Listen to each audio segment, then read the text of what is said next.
بسم اللہ الرحمن الرحیم۔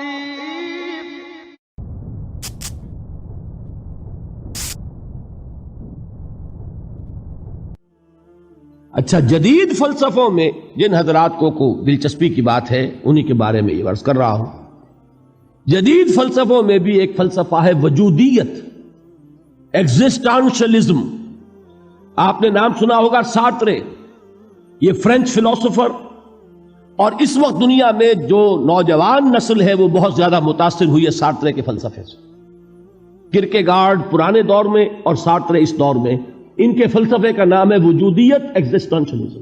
اس کا مرکزی خیال بھی یہی ہے، انسان کے لیے دکھ ہی دکھ ہے، صدمہ ہی صدمہ ہے، رنج ہی رنج ہے۔ صرف یہ ہے کہ کچھ حساس لوگ ہوتے ہیں وہ صدمے کو زیادہ محسوس کرتے ہیں، کچھ ذرا ان کی حس جو ہے وہ کچھ ڈل ہو جاتی ہے، کند ہو جاتی ہے۔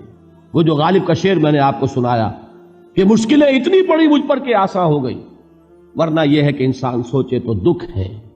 اب یہ دکھ جو ہے اس سے نجات کا کوئی راستہ بھی ہے کہ نہیں، یہ کوسچن مارک ہے، جس کا جواب ہے تیسری آیت میں اِلَّا الَّذِينَ آمَنُوا وَعَمِلُوا الصَّالِحَاتِ وَتَوَاصَوْا بِالْحَقِّ وَتَوَاصَوْا بِالصَّبْرِ۔ جو ایک نا امیدی کی کیفیت طاری ہوتی ہے، وَالْعَصْرِ إِنَّ الْإِنسَانَ لَفِي خُسْرٍ، زمانے کی قسم ہے تمام انسان برباد ہونے والے ہیں، تباہی میں ہیں، گھاٹے میں ہیں، ٹوٹے میں ہیں۔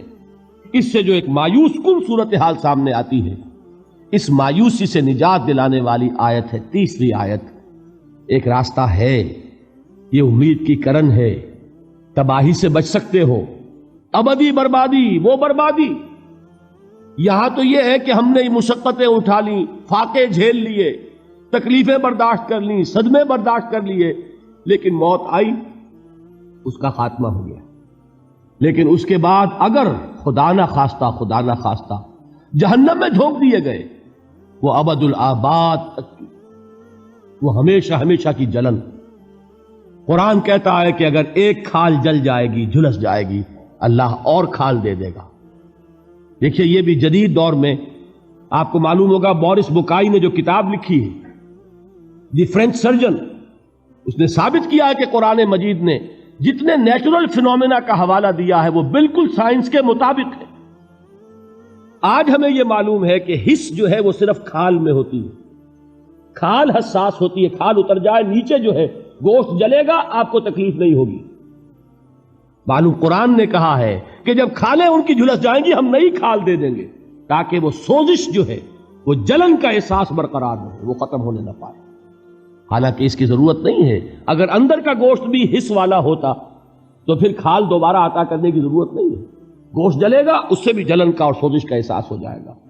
لیکن قرآن کہتا ہے کہ نہیں، کلما نضجت جلودہم بدلنا لہم جلودا غیرہا، جب ان کی کھالیں جھلس جائیں گی، جل جائیں گی، ہم ان کی کھالیں بدل دیں گے تاکہ وہ سوزش برقرار رہے۔ ثم لا يموت فیہا ولا یحیا، پھر نہ وہ اس میں جی سکے گا نہ مر سکے گا، نہ زندوں میں ہوگا نہ مردوں میں ہوگا۔